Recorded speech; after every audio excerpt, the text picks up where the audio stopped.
72-এর সংবিধান থেকে শুরু করে কোন সংবিধান কোনোদিন চায় নাই এদেশের কোটি কোটি মানুষকে বোকা বানাইতে।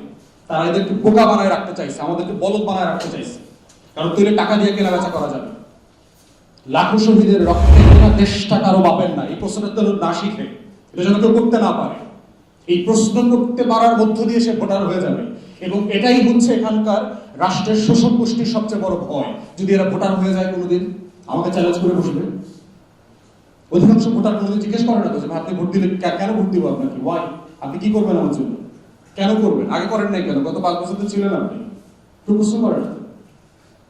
তাহলে এটা করা হচ্ছে না কেন? এই সংবিধান এটা ফাংশনাল হচ্ছে না তো, এই জন্য আমি অনেক কিছু করে লিখে দিচ্ছি কিন্তু ফাংশনাল বলা হচ্ছে নির্বাচিত প্রতিনিধি দিয়ে স্থানীয় প্রশাসন শাসিত হবে, কিন্তু আপনি আবার আইন করে দিয়েছেন প্রত্যেকটা স্থানীয় প্রশাসনের প্রধান উপদেষ্টা হিসাবে এমপি দায়িত্ব পালন করবে, কিন্তু এমপির রোল আবার আর্টিকেল আপনার 64(5) বলে দেওয়া আছে, ওটার সাথে আবার এটা কন্ট্রাডিক্টরি। তাহলে এই টোটাল আইনি কাঠামোটা একটা ফেক জিনিস, একটা ফেক জিনিসে পরিণত হয়েছে, একটা খেলায় পরিণত হয়েছে। তাহলে আমরা কি চাই? আমার পার্সোনাল জায়গা থেকে আমি চাই আমার সংবিধানটা খুব ছোট হবে। আমার 71-এর স্বাধীনতার ঘোষণাপত্র এবং 24-এর গণ অভ্যুত্থানের আকাঙ্ক্ষাপত্র, এই দুইটা জিনিসকে মিলায়ে আমি একটা নতুন রাজনৈতিক বন্দোবস্ত চাই। কারণ আমার ফার্স্ট রিপাবলিক কায়েম হয়ে গেছে, রক্তে গড়া রিপাবলিক, এটা কোনোভাবে আমরা অস্বীকার করছি না, কিন্তু ওই ফার্স্ট রিপাবলিকটা ফেইলও করেছে। অতএব এইটা হইলো আমাদের ফার্স্ট কনক্লুশনে আসতে হবে যে আমার ফার্স্ট রিপাবলিক ছিল, আকাঙ্ক্ষাপত্র ছিল, কিন্তু ফার্স্ট রিপাবলিক ফেল করেছে। আমার প্রথম আকাঙ্ক্ষাপত্রটা যেহেতু সফল হয় নাই, সাকসেসফুল হয় নাই, তাই আমাকে নতুন মানে রাজনৈতিক বন্দোবস্তের দাবিতে জুলাই আগস্টে রক্ত দিয়ে মাঠে নামতে হয়েছে। 2000 মানুষকে রক্তে দিয়া দেয়াল লিখন লিখতে হয়েছে, দেশটা কারো বাপের না।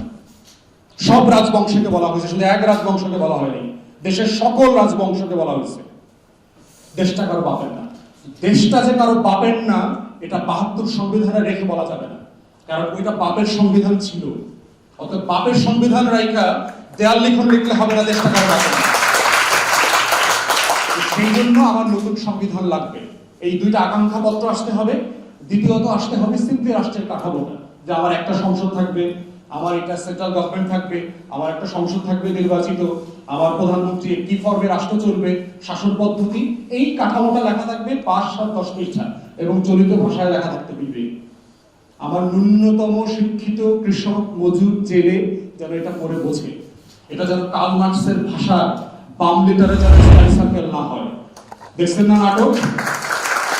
ওই রকম কোনো বস্তা পাতা ইংলিশ চটি হলে চলবে না, এটা চলিত ভাষার চটি হবে, যেটা গ্রামের মানুষকে বোঝানো যাবে, তারপরে টং দোকানে বোঝানো যাবে, খেতে গিয়া বোঝানো যাবে, জেলে গিয়া বোঝানো যাবে, এবং সবাই বোঝার পরে যেন বলে ও হে বাছা, কিন্তু আমার বই দেখি, এটা আমার কথা বলা আছে, আমার ছেলেদের মাল্লু কেন চাকুরি মতি, ওই মায়ের ভাষায় সংবিধান লিখতে হবে।